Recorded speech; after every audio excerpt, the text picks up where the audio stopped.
From my faith standpoint, I just feel like God is there, but God's not going to give everything to you. He can put you in the right direction, but if you're just going to sit there and you're just going to lay down and say, I'm done, He's not going to just give you a golden apple and say, hey, you're off to the races, you're good to go. You actually have to do some of the work yourself.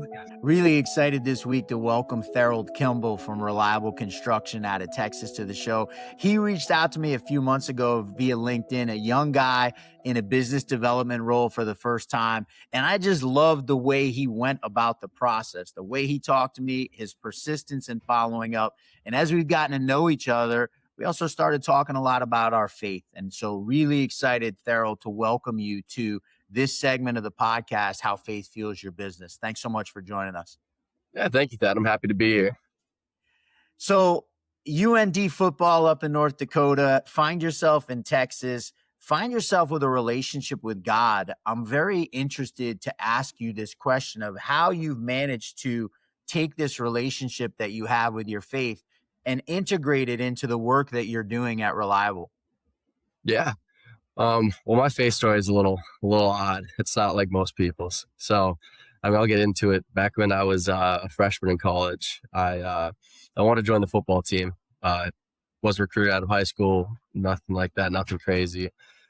A little bit here or there, but when it came down to it, I tried to walk on at the University of North Dakota. And when that all came along, they gave me an opportunity. I didn't make the team. I prayed about it every day. Growing up, I was Lutheran. I went to church. I didn't really understand church a whole lot, like everybody else. I think a lot of people have the same story where it comes down to it's just, you're kind of forced to go by your parents, and you kind of show up every day if you don't want to go. And then it came this whole thing when I was joining football that when I found out I didn't make the team, I was so just crushed that I actually took my necklace and cross. I took it off my neck and I just threw it across the room. And not than 3 weeks. Obviously, you don't do that. That's just like that's a big no. That's I think everybody knows that, but it wasn't the brightest moment. And so when it came down to it, I got an email 3 weeks later, and I called the coach who was recruiting me. He's like, hey, we're going to give you another opportunity. Would you like to take it come next year's fall? I was like, golly, there's something there. Because I was still praying, but I wasn't doing it in a traditional way. I was just like, God, just give me another chance. But, I took off my cross. I used to wear 2 crosses across my neck, and I just wasn't wearing them anymore. And then once that came back around, I'm like, okay, maybe this is something that actually I should start looking more into. And then come down to it, I walked back on and I made the team. So going through that, my first semester in 2020, when I was going through my first basically week of spring ball, and then first actually semester of football, my blood sugars I'm diabetic, so I'm type 1.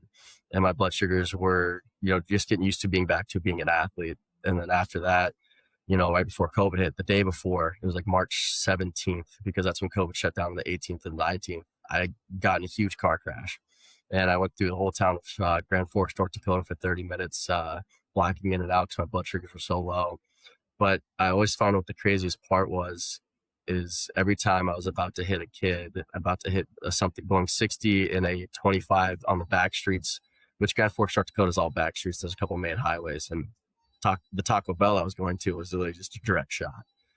And every time I was about to hit something, somebody would tell me like, hey, wake up. And I'd be able to maneuver out of the way. Hey, and I'd be like, hey, it's not your time. Hey, get back up. And every time something bad was about to happen, I would just pop back up and kick over. And this was for 30 minutes on and off. And once that happened, luckily the police pulled me over, and I was kind of confused on what was going on. And they asked me if I had noticed anything. I had a light pole hanging out of the back of my car, 15-foot light pole. And it took me a couple days to realize like what all happened.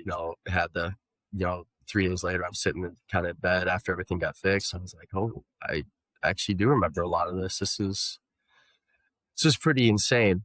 So then I started joining federal FCA, and then my senior year of college, I just was doing 4 groups. I was learning about Catholic Church. I was doing FCA.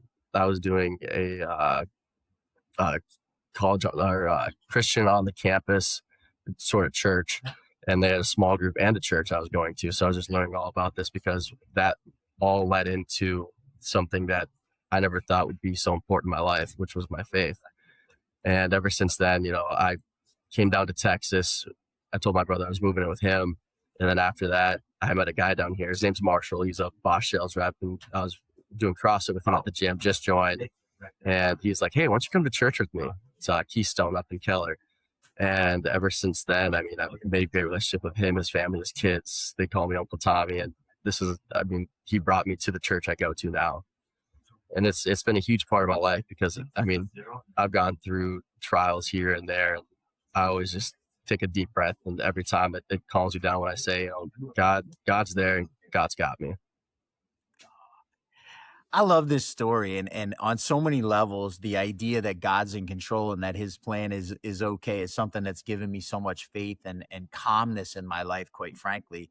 I want to talk a little bit about where you're at now, because we hear so much in my generation, right? I'm Gen X. I'm an old guy now, and everyone complains about the millennials and especially about Gen Z. You're in Gen Z, right on that edge.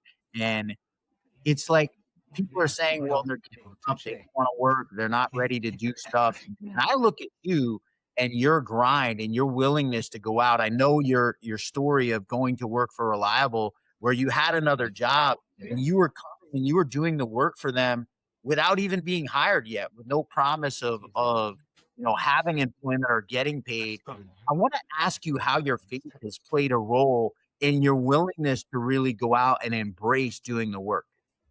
Yeah.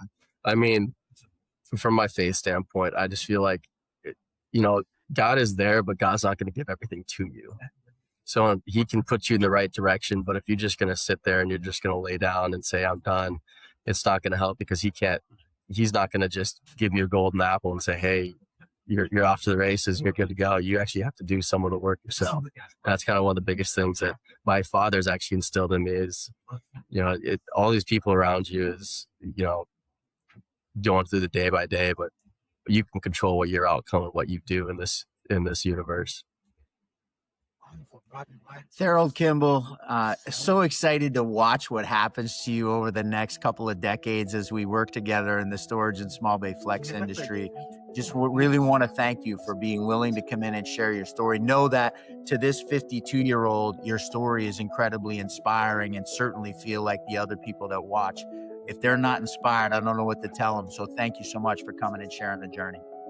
Yeah, thanks for having me, Thad. I appreciate it.